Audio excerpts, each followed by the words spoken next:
ये आज मैं सिर्फ आपको बताऊंगा नहीं, दिखाऊंगा भी। इस वीडियो को ध्यान से देखिए।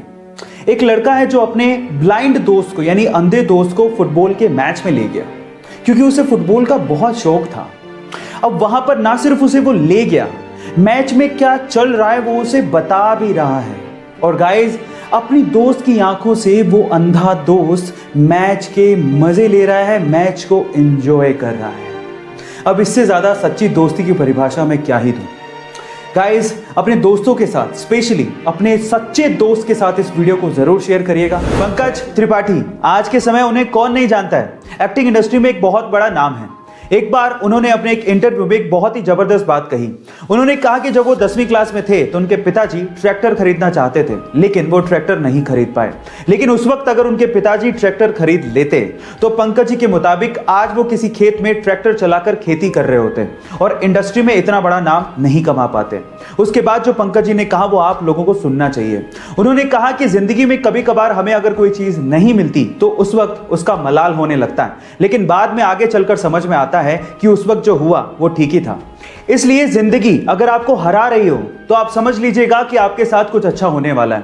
आपको पंकज जी की बात सुन के कैसा लगा चैट सेक्शन में जरूर लिखिएगा। गाइस, हम में से अधिकतर लोग एल्बर्ट आइंस्टाइन को सबसे ज्यादा बुद्धिमान मानते हैं और उन्हीं के आईक्यू लेवल से सबके आईक्यू लेवल का कंपैरिजन किया जाता है। लेकिन क्या आपको पता है कि एल्बर्ट आइंस्टाइन खुद किसको सबसे ज्यादा बुद्धिमान मानते थे?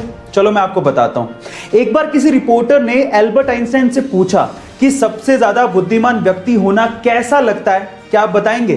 तो उसके ऊपर जो एल्बर्ट आइंस्टाइन ने जवाब दिया वो आप लोगों को सुनना चाहिए। उन्होंने कहा, मुझे नहीं पता, आई थिंक ये सवाल आपको निकोला टेस्ला से पूछना चाहिए।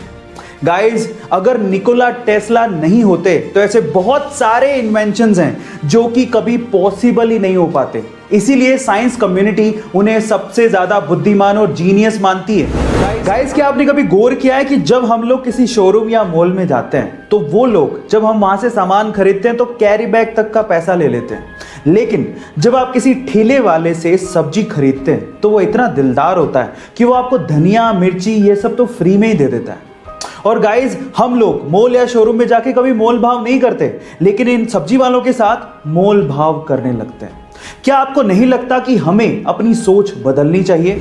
वो बचपन से एक फेमस कार रेसर बनना चाहता था, लेकिन एक दिन आज से ठीक 10 साल पहले उसका एक रोड एक्सीडेंट हो गया। उसकी जान तो बच गई, लेकिन उसने उस एक्सीडेंट में अपने दोनों हाथ खो दिए। लेकिन फिर भी उस बंदे ने अपने पैशन को नहीं छोड़ा और उसने सोचा कि वो अपने पैरों से कार को चलाना सीखेगा। उसने अपनी कार को मॉडिफाई किया और अपने पैरों से कार को चलाने की घंटों और दिनों तक प्रैक्टिस करता रहा और एक दिन वो उसमें कामयाब हो गया। और उसके बाद उसने पोलैंड के कार रेसिंग कॉम्पिटिशन में पार्टिसिपेट किया और उस रेस को जीत के उसने सबको हैरान कर दिया।